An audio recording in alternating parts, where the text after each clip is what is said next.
네, 오늘 같이 나누고자 하는 말씀은요. 저희 참소만교회에서 여러분들이 계속 중보고 기도하시는 예크 성교원을 가지고 오늘 같이 나누고자 합니다. 그래서 오늘 말씀 제목은 237 예크 성교원입니다.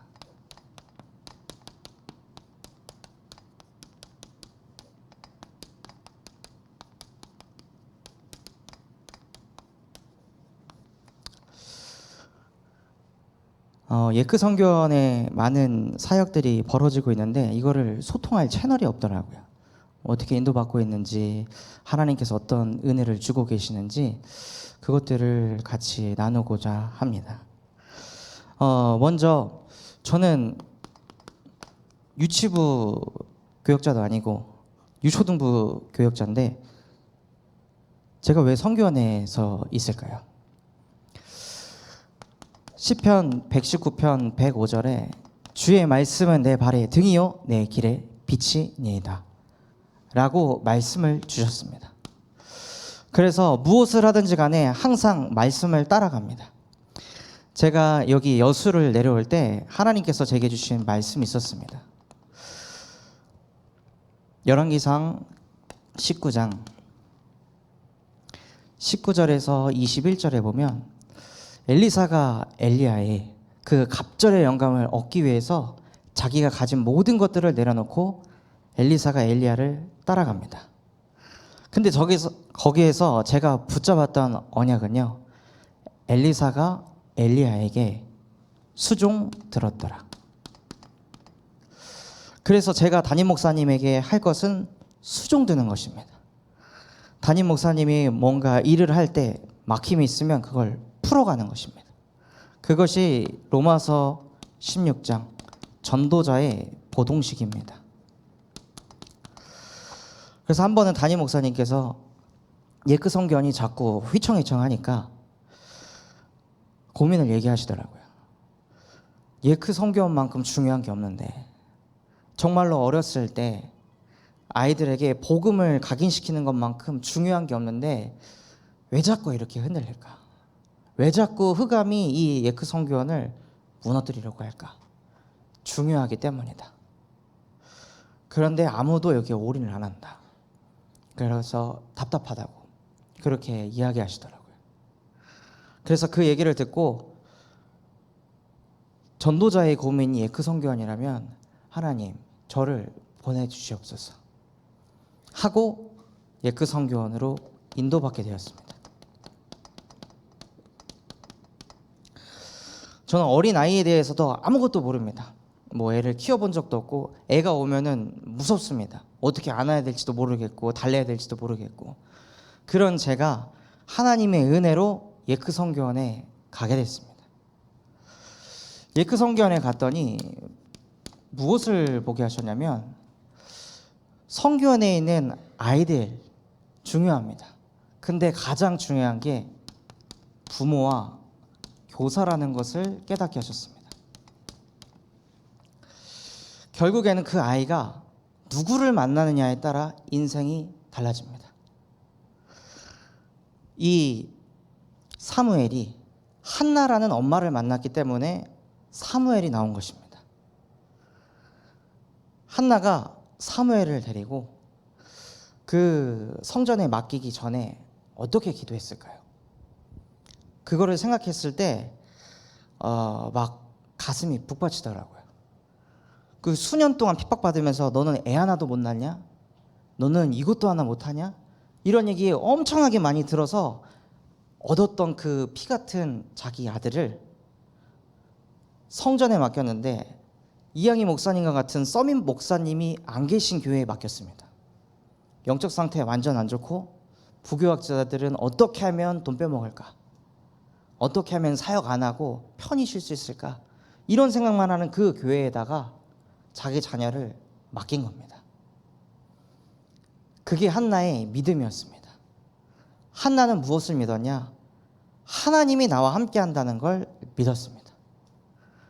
그래서 교사와 부모가 무엇을 먼저 누려야 하냐면 행복한 상태가 되는 것입니다. 부모가 행복할 때 자녀가 행복합니다. 자녀한테 아무리 뭘 요구해도 부모가 행복하지 않으면 자녀는 불행합니다. 자녀가 부모가 원하는 것을 하긴 하지만 마음 안은, 영혼은 죽어가고 있는 겁니다.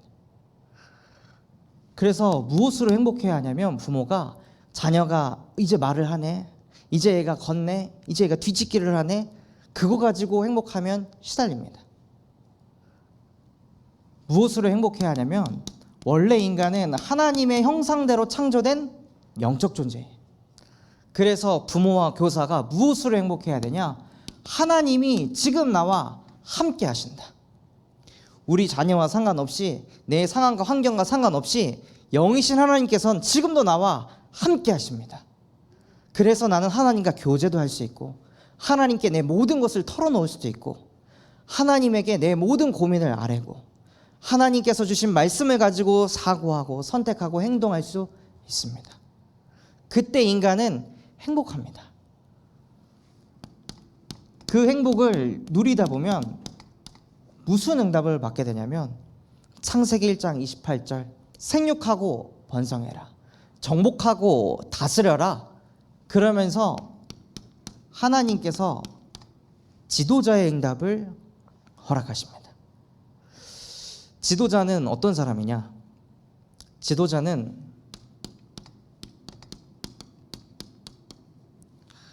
관찰하는 사람입니다. 얘를 어떻게 바꿀까? 얘를 어떻게 고칠까? 이것을 막 고민하는 게 아니라요, 놔둡니다.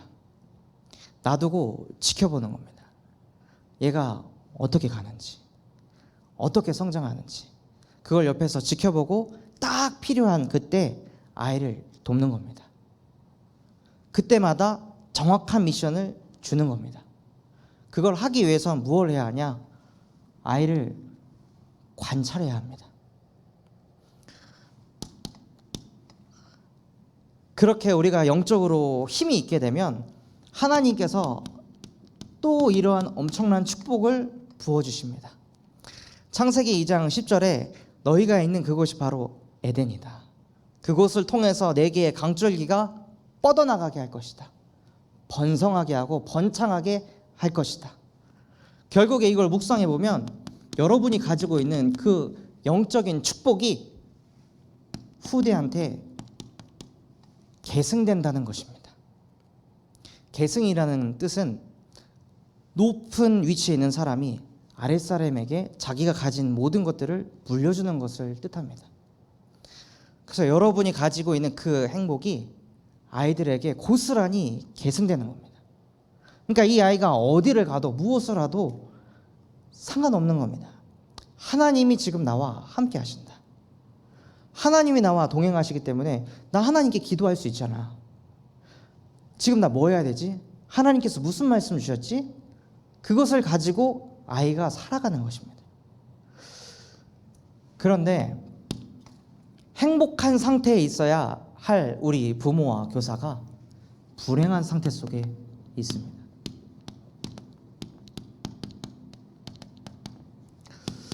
그 상태가 어떤 상태냐? 막 고난이 찾아오는 상태가 아닙니다.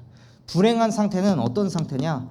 창세기 3장 5절에서 6절의 상태입니다. 모든 것을 내가 기준 돼서 나의 기준을 가지고 아이를 바라보는 겁니다. 그래서 우리가 아이를 키울 때 야 그렇게 하면 안 돼, 야 이거 그렇게 하면 안 돼 하고 아이를 자꾸 막습니다. 아이를 자꾸 컨트롤하고 제어합니다. 그럼 그게 아이에게 뭐가 들어갈까요? 우리는 얘가 다칠까 봐 한 건데 그 아이에게는 우리 부모님은 나를 자꾸 억제해, 우리 교사는 나를 자꾸 막아, 그래서 뭐든 다 못하게 해. 이런 것들이 아이들에게 들어가는 겁니다. 분명히 우리가 올바른 걸 전하는 것 같은데 우리가 기준이 돼서 혹 그 아이가 넘어질지라도 하나님이 이 아이와 함께 하십니다. 넘어짐을 통해서도 하나님의 뜻을 헤아리게 하옵소서 하고 하나님께 맡기면 되는데 그걸 못 참습니다. 내가 다 움직여야 됩니다. 조종해야 됩니다. 나 중심이 돼서. 그래서 자꾸 무엇을 보냐면 이걸 가지고 바라봅니다. 육신을 가지고 육신적인 조건이 다른 아이보다 조금 부족해.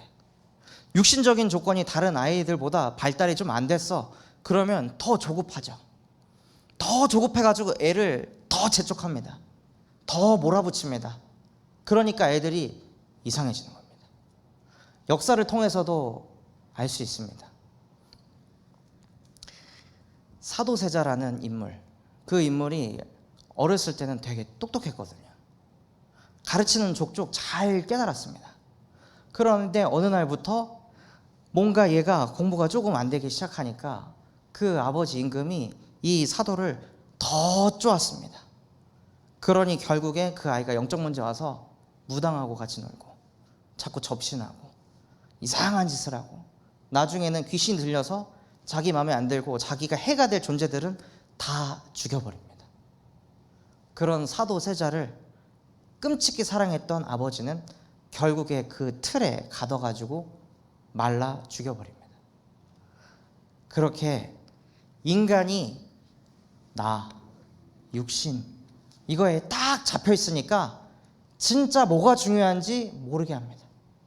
그러면서 창세기 11장에 늘 잘 돼야 되고 보여줘야 되고 나타내야 되는 것이 각인 뿔이 체질돼 가지고 이 수준 미달하면 아이에게 벌을 가합니다. 채찍을 가합니다. 우리도 모르게 분명히 행복하고 싶은데 아이를 누구보다도 행복하게 키우고 싶은데 일로 끌려갑니다. 우리가 제어할 수 있는 영역이 아닙니다. 창세기 3장 문제는 수천 년 전부터 내려온 문제입니다. 그걸 보고 근본의 문제라고 합니다. 그 근본 문제가 있다는 것을 하나님께서 아시고 우리에게 구원의 말씀을 주셨습니다. 그 구원의 말씀이 무엇이냐? 너희도 모르게 나 중심으로 간다. 너희도 모르게 육신 중심으로 끌려가고 성공 중심으로 끌려간다. 그 문제는 아담과 하와 때부터 시작된 근본적인 문제다. 그래서 그 문제를 창세기 3장 15절 여자의 후손이 와서 뱀의 머리를 상하게 할 것이라. 여자의 후손 대신 그리스도를 보내셔서 우리도 모르게 나로 끌고 가게 하는 그 뱀의 머리를 박살내셨습니다. 또 우리는 이렇게 생각합니다. 언제 나는 육신에서 벗어날 수 있을까? 언제 나는 이 육신 중심에서 해방받을 수 있을까? 맨날 육신 문제 가지고 나는 시달리는데 도대체 언제 나는 갱신이 될까? 그런 생각을 하고 있었던 이스라엘 백성들에게 하나님께서 말씀하셨습니다. 다른 방법 없다. 피제사 드려라. 그러면 끝난다. 이스라엘 백성들이 데모도 하고 노예도 하고 그 중에 성공한 사람들 한두 명이었겠습니까? 어마어마한 사람들이 있었겠죠. 근데 노예에서 해방 못 받았습니다. 자신들이 가지고 있는 권력과 경제와 능력으로는 이 운명 사주팔자에서 해방을 못 받았습니다. 그렇게 노력해도 안 되던 그 문제가 출애굽기 3장 18절 유월절 어린 양의 피를 바를 때 예수의 보혈의 피를 바를 때 끝나는 것이다 하고 하나님께서 구원의 말씀을 주셨습니다. 이사야 7장 14절에 우리는 계속 나 혼자 내가 자녀를 양육해야 되고 내가 가정을 책임져야 되고 내가 내 인생을 어떻게 끌고 가야 되는데 자꾸 내가 합니다. 그래서 하나님께서 이 구원의 말씀을 주셨습니다.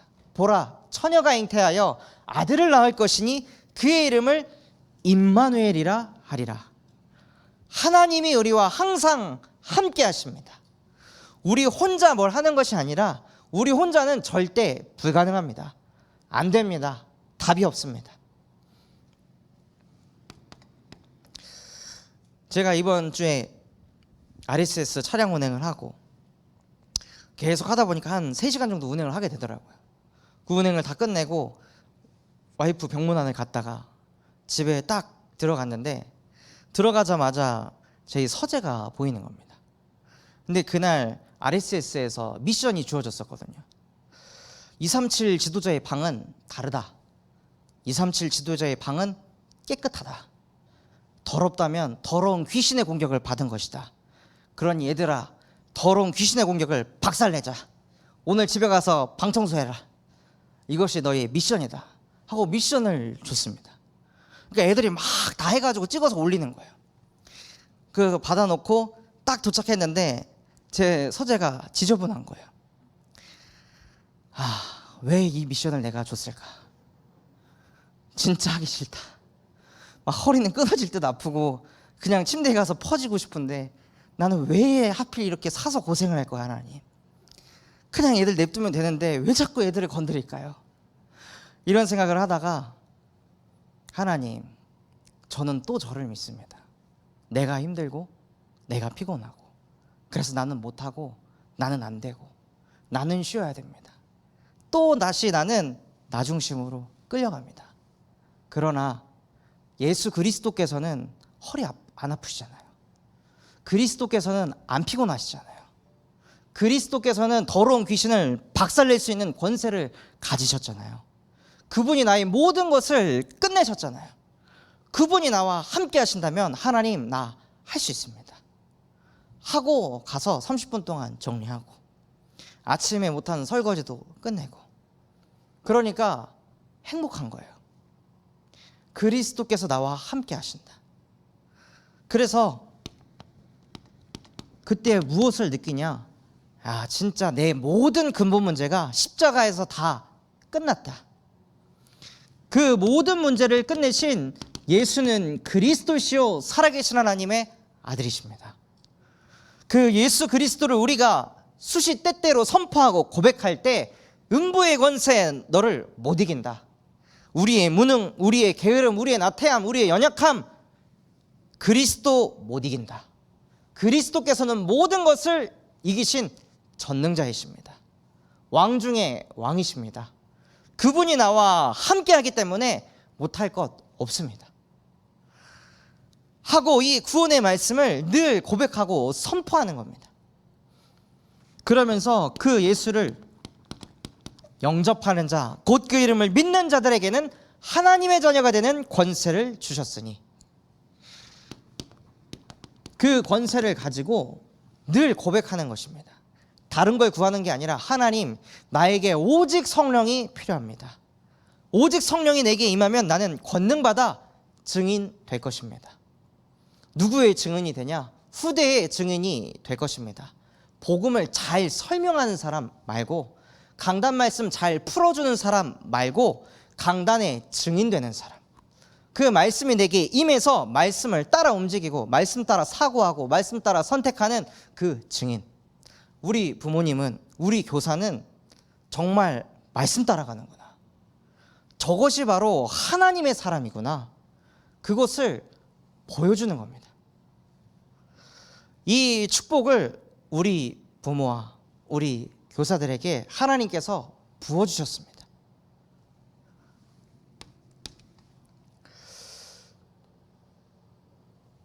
그래서 두 번째로는 무엇을 나누고자 하냐면 후대의 현장을 나누고자 합니다.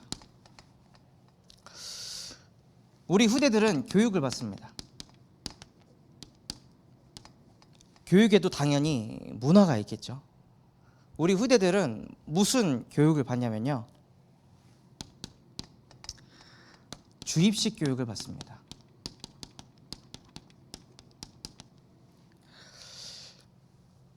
미국이 잘 나가다가 독일한테 막 밀리는 겁니다. 근데 그 밀리는 이유가 독일에서는 주입식 교육이 막 흥왕하여서 주입식 교육을 받았던 사람들이 히틀러한테 모든 충성을 다 바치고 하자는 대로 그냥 다 했거든요. 그것을 보고 미국이 가지고 옵니다. 가지고 와서 2차 산업혁명이 일어났으니까 공장에서 시키는 대로 일할 사람들이 필요하다. 그래서 그 독일의 교육을 따와서 미국의 교육을 일으킵니다. 그래서 그 교육을 충실히 받은 사람들이 공장에 들어가서 열심히 일을 해가지고 미국을 세계 강대국으로 만들어 놓습니다. 그 교육을 그대로 따와가지고 우리나라에 적용합니다. 이승만 대통령이 미국에서 보고 와가지고 우리나라에 다 녹여내죠. 그래서 우리나라 모든 사람들도 어떻게 하면 공장에 들어갈까? 그래서 열심히 공부해가지고 공장에 들어갑니다. 그 주입식 교육이 지금도 계속 흐르고 있습니다. 그 주입식 교육이 딱 들어가니까 아이들의 생각이 나는 무슨 직업을 할까? 나는 어디에 취업을 할까? 이 틀에서 못 벗어납니다. 그래서 주입식 교육을 하고 있으니까 당연히 말씀 포럼 할 때 포럼이 됩니까? 그냥 주입되는 겁니다. 예배를 드릴 때에도 질문이 없습니다. 그냥 주입하는 겁니다. 이 말씀을 하나님께서 내게 왜 주셨지? 이 말씀을 통해서 하나님께서 나를 어떻게 사용하려고 하실까? 이 질문이 하나도 없이 그냥 세뇌당하는 겁니다. 그러니 그게 삶 속에 나타나질 않습니다. 이걸 통해서 최악이 무엇이냐? 묵상을 못하게 만들었구나. 사단이라는 존재가 교육을 딱 잡아가지고 사람들이 묵상을 못하게 만드는구나. 이 말씀을 주야로 묵상해야 좌로나 우로나 치우치지 않고 가는 모든 길에 형통한데 묵상을 못하는구나. 그래서 사람이 어떻게 되냐? 수동적으로 됩니다. 자꾸 뭘 시켜야 됩니다. 그래서 우리나라 사람들이 시키는 건 잘합니다.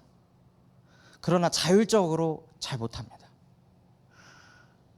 그러다 보니까 당연히 지배 당하는 계층이 됩니다. 우리 아이들도 모르게 태어나서 교육받는 모든 것이 서밋으로 갈 수 없는 교육을 받습니다. 미국에 있는 사람들은 교육이 두 가지입니다. 하나는 자기들이 지배할 사람들이 받을 교육, 하나는 서밋들이 누릴 교육. 두 가지가 나뉘어져 있습니다. 그래서 우리 아이들이 이 속에서 지금 자라나고 있습니다. 그리고 또 사회 문화가 지금 어떻게 흘러가고 있냐면 아이들이 유튜브를 봅니다. 근데 이 유튜브가 단순한 유튜브가 아닙니다. 유튜브를 보잖아요. 믿어버립니다. 전도사님, 제가 이러이러한데요. 뭐 집 문에다가 천장에다 뭘 붙여놓으면은 귀신이 쫓아진대요. 그래서 저는 이렇게 하고 있어요. 애들이 이렇게 얘기를 하는 거예요. 너 그거 어디서 알았어? 유튜버 보고요. 유튜버가 그렇게 얘기해 주더라고요. 애들이 그거에 순종합니다. 그 율법이 완전하다고 생각하고 그것을 성취시킵니다. 그리고 유튜브가 주는 영향력이 무지막지합니다. 또한 유튜브를 볼 때에도 알고리즘이 짜여 있어서 여러분이 좋아하는 것만 보도록 만들었습니다. 그러니 생각이 또 그 틀에 갇힙니다. 내가 사고하고자 하는 그 틀에. 거기에 딱 가둬놔서 그 이상을 생각하지 못하도록 만들어버렸습니다. 그리고 또 무엇이 아이들에게 영향을 주냐면 SNS. 저희가 인스타그램, 페이스북, 뭐 이런 스냅챗 같은 소셜 네트워크를 통해서 아이들은 뭘 하냐면요. 이걸 합니다. 하나님의 아들들이 사람의 딸들의 아름다움을 보고 소셜 네트워크 하면서 내가 갖지 못한 거 그거 보면서 늘 부러워하고 나한테 필요 없는데 계속 광고가 오거든요. 그러니까 그거 보고 사야 한다고 또 생각합니다. 심지어 인스타그램은 여러분이 앱 설치하실 때 마이크 접근에 허용하시겠습니까? 허용. 그러면 그 인스타그램 여러분의 말을 듣습니다. 나 이거 사야 되는데, 이번에 RSS 준비할 때 책상 사야 되는데, 이런 책상 사야 되는데 막 얘기를 했어요. 인스타에 들어갔더니 그게 광고로 나오는 거예요. 그러면서 저도 모르게 들어가는 거죠. 그렇게 우리를 그 틀에 가둬버립니다. 그래서 우리에게 주신 그 빛의 경제가 다 흑암 경제로 빼앗길 수밖에 없도록 판을 짜놨습니다. 또한 무엇을 하냐? 아이들이 게임을 합니다. 게임을 통해서 아이들이 뭘 하냐면 성취감을 얻는 거예요. 그냥 아이들이 게임이 중독되는 게 아니라 게임을 하면 작은 노력으로 큰 성취를 얻을 수 있거든요. 근데 학업에서 이 영어 시험 100점 맞으려면 단어 막 달달달달 열심히 외워야 됩니다. 막 쓰기도 하고 듣기도 하고 암송도 하고 막 이 짓을 다 해야 되거든요. 근데 게임에서는 몇 분의 노력만 해도 내가 막 바뀝니다. 내가 막 업데이트가 됩니다. 그러니까 그게 너무 좋은 거예요. 현실에 나는 보잘것없는데 게임에 나는 어마어마하니까. 조금만 노력해도 괜찮아지는 사람인 것처럼 되어지니까. 왜죠? 아이들이 불행하니까요.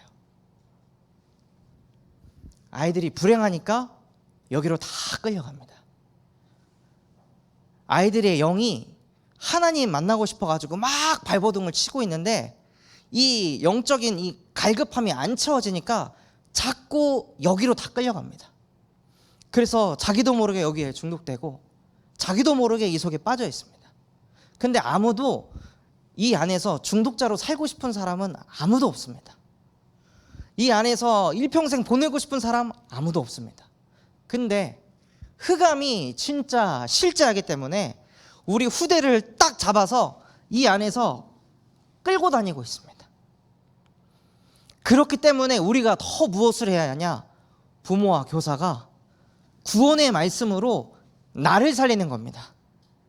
아이를 바꾸려고 하는 게 아니라 나를 살리는 겁니다.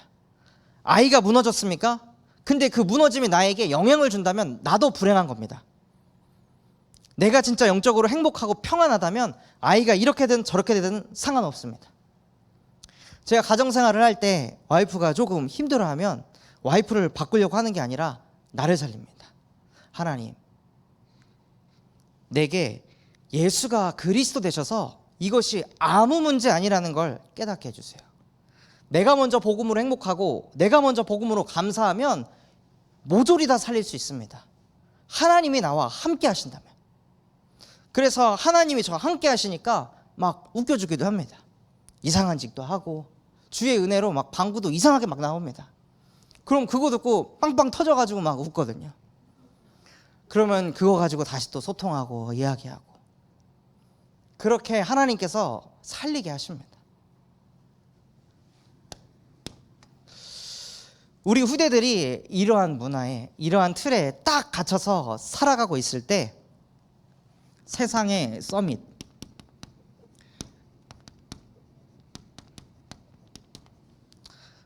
서밋들은 다른 후대 교육을 하고 있습니다. 우리 후대들은 다 이 틀 안에 가둬놓고 다 노예 포로 속국되게 해놓은 다음에 서밋들은 다른 후대 교육을 하고 있습니다. 그것이 무엇이냐? 아날로그 식의 교육을 합니다.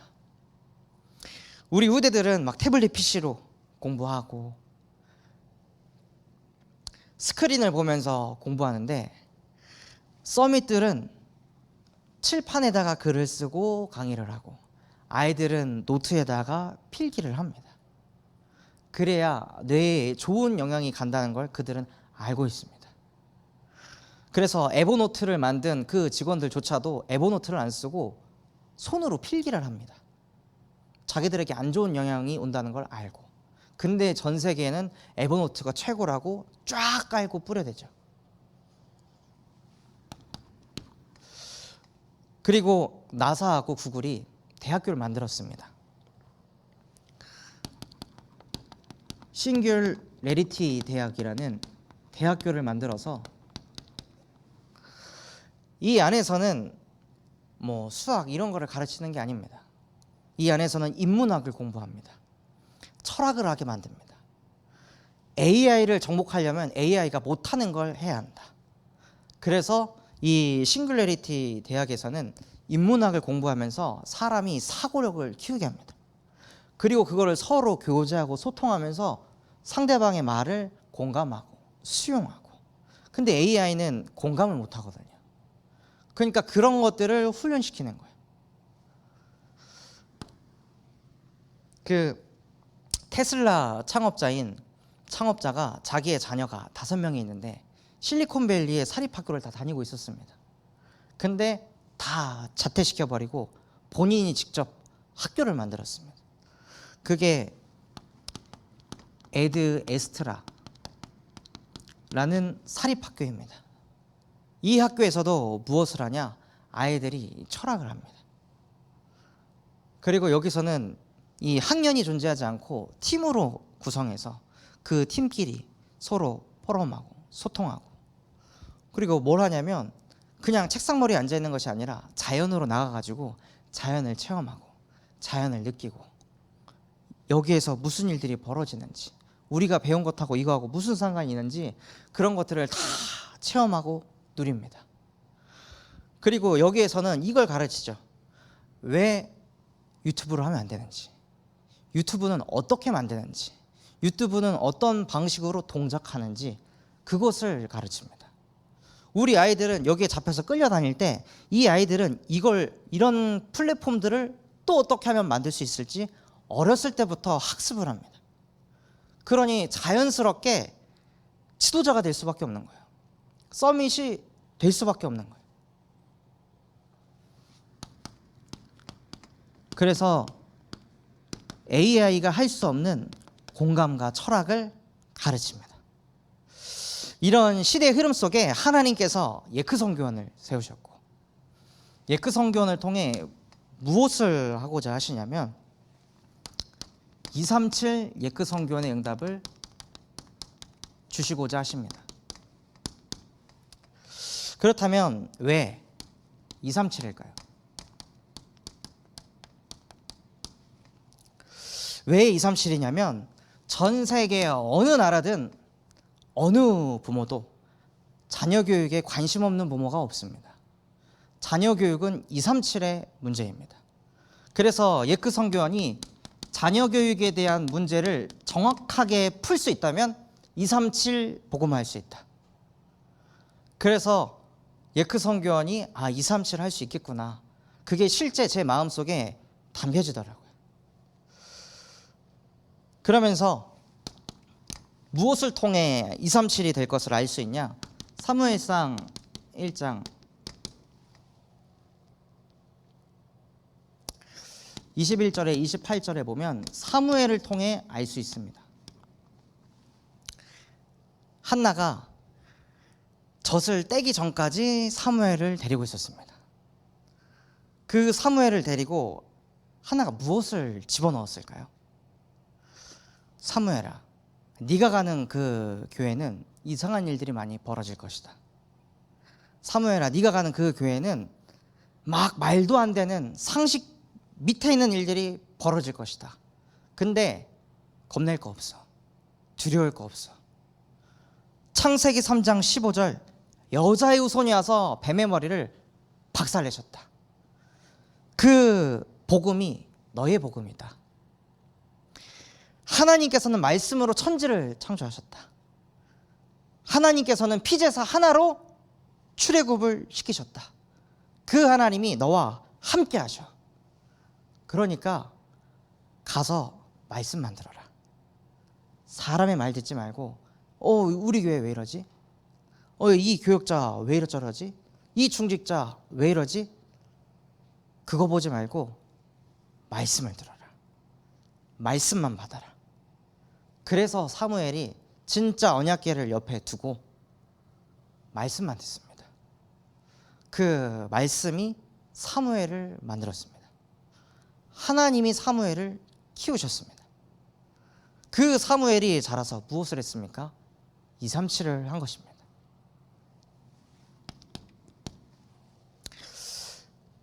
또한 역사적으로도 칼 비테라는 목사님이 있었습니다. 1800년도에 독일의 한 시골교회 목사님이셨는데 이 목사님이 자녀를 갖게 된 거예요. 근데 그 자녀가 미숙아로 태어난 겁니다. 겉보기에는 발달 장애를 가진 아이처럼 보여지는 그 아이. 이 아이 낙심할 게 아니라 이 아이를 하나님께 맡기고 내가 제대로 교육하면 이 아이는 천재가 될 수도 있다. 그 믿음을 가지고 그 아이를 양육합니다.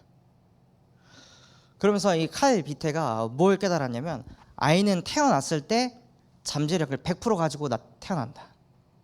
그때 모든 것을 다 심어야 된다. 이 아이의 무의식, 잠재의식 속에 모든 것을 다 넣어야 된다. 그래서 이 사람은 태어난 지 15일 된 아이를 붙잡고 언어를 가르쳤습니다.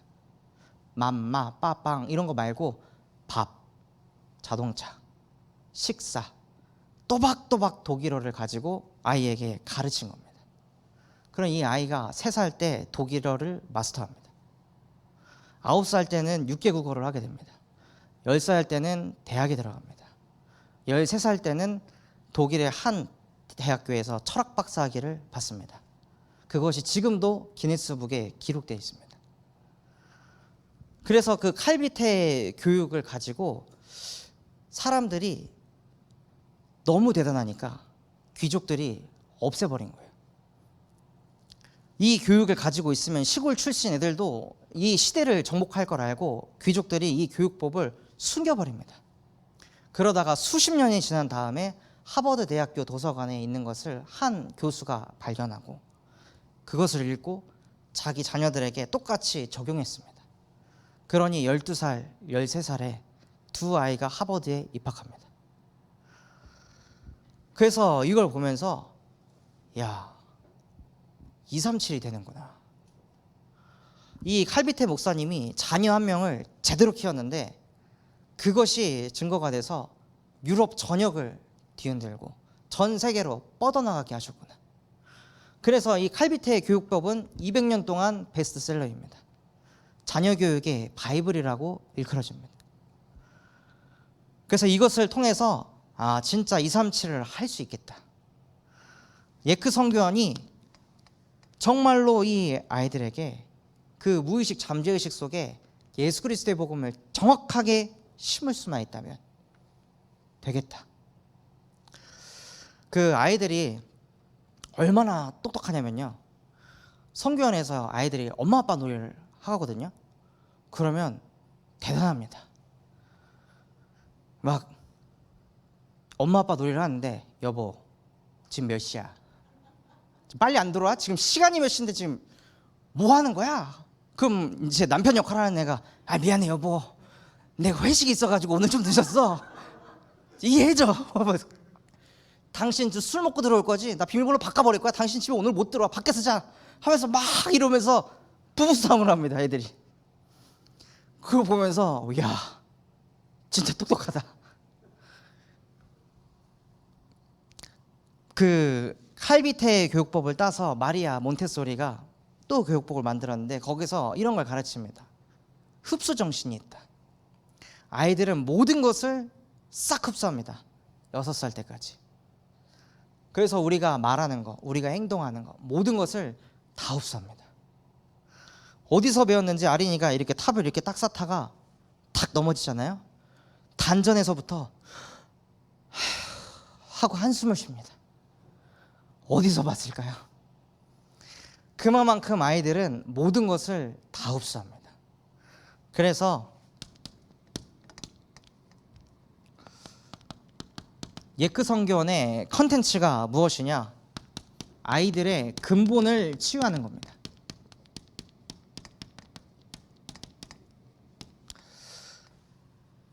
이 싱귤러리티 대학을 만든 구글의 창업자 레리 페이지, 이 사람도 몬테소리 출신입니다. 근데 몬테소리는 칼비테의 것을 따와가지고 교육을 만들었는데 칼비테는 신앙을 엄청 중요시 여겼거든요. 근데 싹 빠졌습니다. 싹 빠지고 마리아 몬테소리는 네가 할 수 있어. 너 안에 있는 잠재의식을 깨우면 돼. 너는 할 수 있어. 하고 그것을 막 심습니다. 뉴에이지 사상을. 그래서 그런 사람들이 서밋이 돼서 구글 같은 회사를 만들고 구글을 통해 뉴에이지 사상이 명상을 통해 237하고 있습니다. 그래서 우리 성교원에서는 무엇을 하냐? 근본을 치유하는 겁니다. 너는 할 수 없어. 나도 할 수 없어. 모든 사람이 할 수 없어.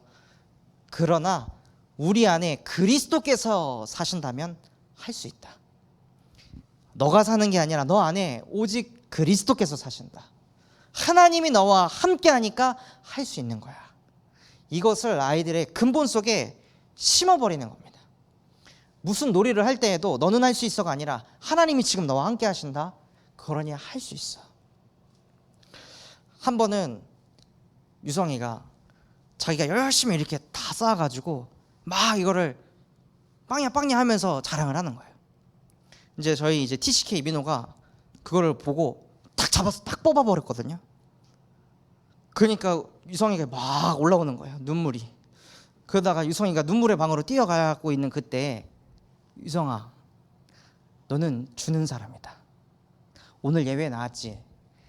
여호와의 힘을 받으면 힘이 있는 사람은 준다. 하나님이 힘이 있으니까 자기에게 가장 소중한 독생자 예수 그리스도를 주셨듯이 힘이 있으면 주는 사람이 된다. 너 주는 사람이구나 하니까 막 눈물이 오다가 갑자기 씩 웃는 거예요. 너는 하나님의 자녀다.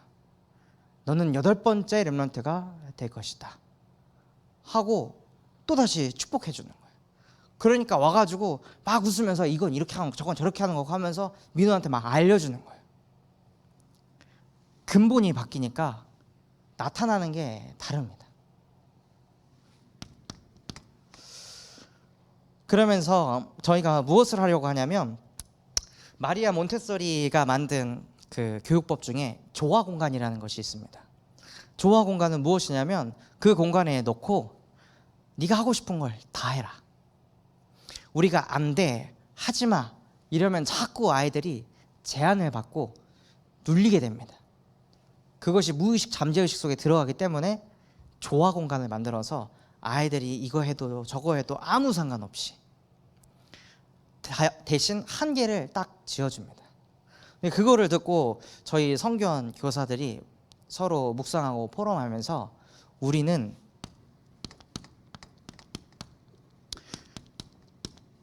에덴 동산을 만들자. 조화 공간이 아니라 에덴 동산 환경을 만드는 것이다. 이것은 성경적입니다. 하나님께서 아담을 창조하시기 전에 모든 것을 싹 다 준비하셨습니다. 에덴 동산을 다 준비하시고 아담을 끌고 와서 거기에 두고 모든 것을 네가 경작하고 다스려라. 너의 것이다. 너를 위해 준비했다.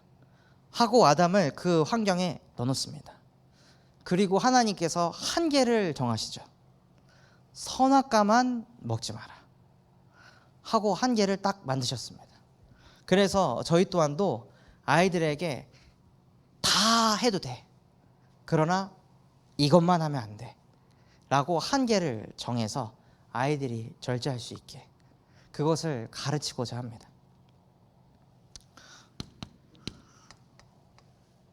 또한 무엇을 하려고 하냐면 시간표에 맞는 놀이를 준비하고 있습니다.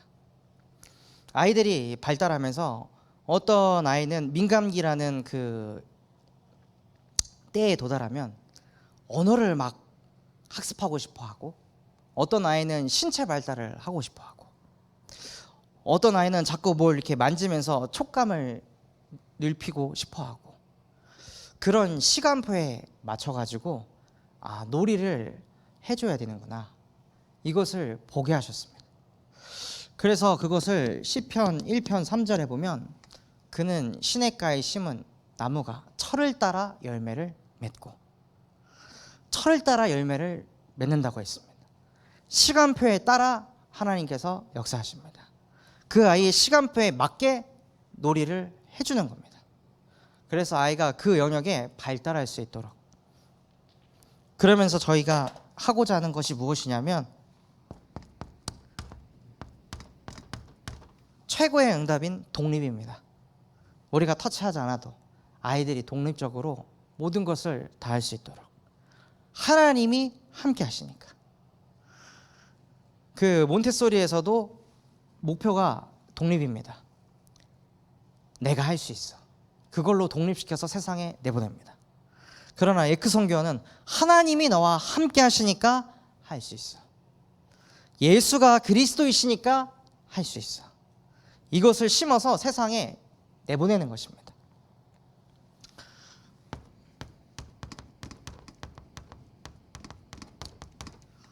이걸 하기 위해서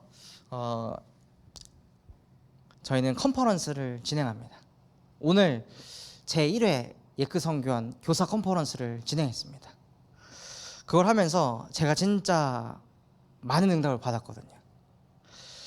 아니 이거 하기 전에 모임을 갖자고 해서 오전 10시에 모이자고 했는데 아무도 안 오는 거예요. 야, 이 사람들 대단하다. 어떻게 다 늦을 수가 있지? 막 여러 생각이 들고 이 사람들하고 진짜 이거 할 수 있을까? 오만 가지 생각이 다 들더라고요. 근데 그때 하나님께서 말씀을 주시고 진짜 우리가 8번째 렘넌트 마음에 품었다면 부지런해져라. 세상 사람들이 너 이렇게 안 한다. 진짜 8번째 렘넌트 가슴에 품었다면 성교원의 가치를 둬라. 얼마나 이게 소중한지. 우리가 하는 일이 결코 작은 일이 아니라 한 아이를 통해 2, 3, 7 할 수 있는 어마어마한 일이다.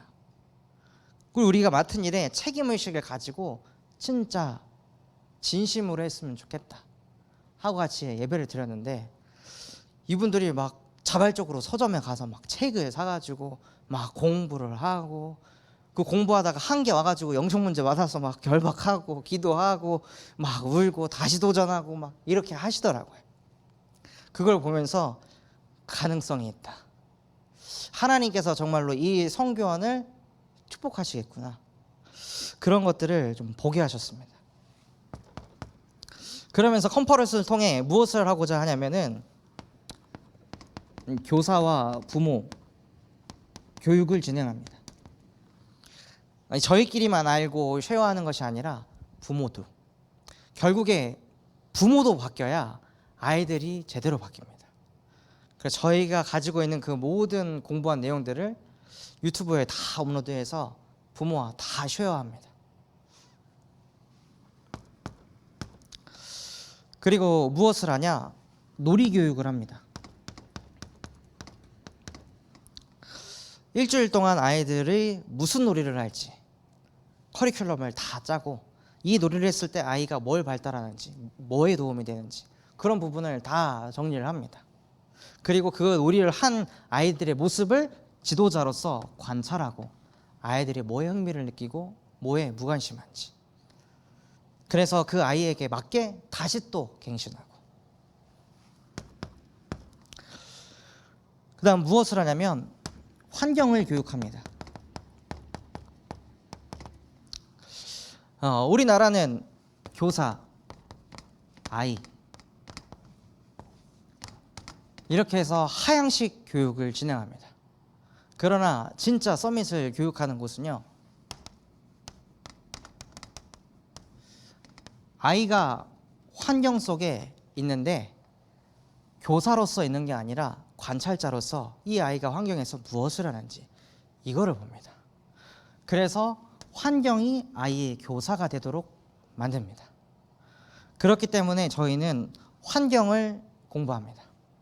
환경을 교육해서 어떻게 하면 성교원에 있는 그 각 방마다 아이들의 연령에 맞게 아이들이 성장할 수 있을지 그것을 고민하며 준비하고 있습니다.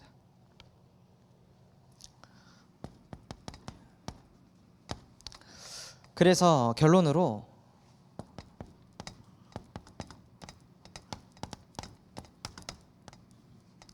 다른 어떤 내용보다 저는 이게 가장 중요하다고 느꼈습니다. 바로 한나의 중심입니다. 결국에 이러한 방법적인 전략적인 모든 내용들을 다 갖추고 있다 할지라도 이것이 지속되기 위해서는 한나와 같은 중심이 있어야 됩니다. 하나님만 믿는 한나의 중심. 그 어떤 것도 한나는 믿지 않았습니다. 나는 하나님만 믿습니다. 내 자녀 하나님께 드립니다. 내 후대 하나님께 맡깁니다.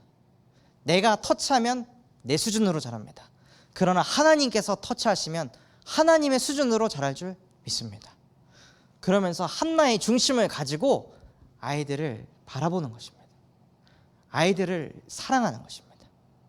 결국 우리 교사들이 이런 내용들을 공부하면서 무엇을 깨닫게 되냐면 공감할 수 있겠구나. 아이들을 공감할 수 있겠다. 아이들이 말을 못하니까 저희는 막 이럽니다. 아무 때나 벗겨가지고 기저귀를 막 갈아입힙니다. 제가 노을이 기저귀를 가는데 갈 때 얘 표정을 보니까 수줍어하는 거예요. 뭔가 부끄러워가지고 뭘 이렇게 잡아야 돼. 그래서 이렇게 뭐 하나 쥐어주면 그거 가지고 그것만 이렇게 쳐다봅니다. 아, 그래서 기저귀를 갈 때는 어떤 특정한 공간에서만 해야 되는 거구나. 애를 배려하고 애를 사랑하는 마음으로.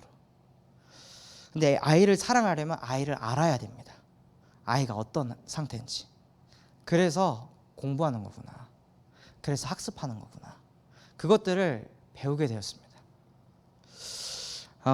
마지막으로 감사하게도 그 참소망교에 계신 성도분들의 기도를 통해 또 TCK 한 명이 오고 싶어 합니다.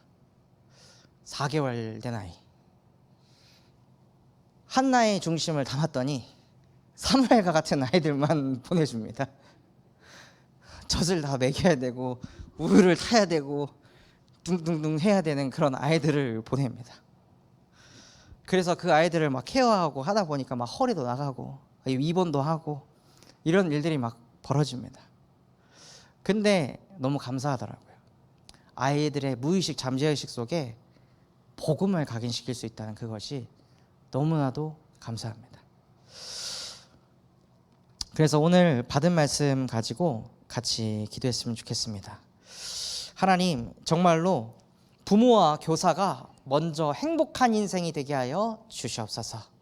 자녀를 바꾸고 고치려는 것이 아니라 우리 자신이 먼저 하나님과 함께함으로 행복하게 하여 주시옵시고, 그 능력을 가지고 자녀들을 관찰하며 그 아이의 시간표에 맞도록 미션을 전달하는 지도자로 살아가게 하여 주시옵소서. 그런 마음과 중심을 담고 우리 합심해서 기도하도록 하겠습니다. 하나님 아버지, 감사드립니다. 오늘 우리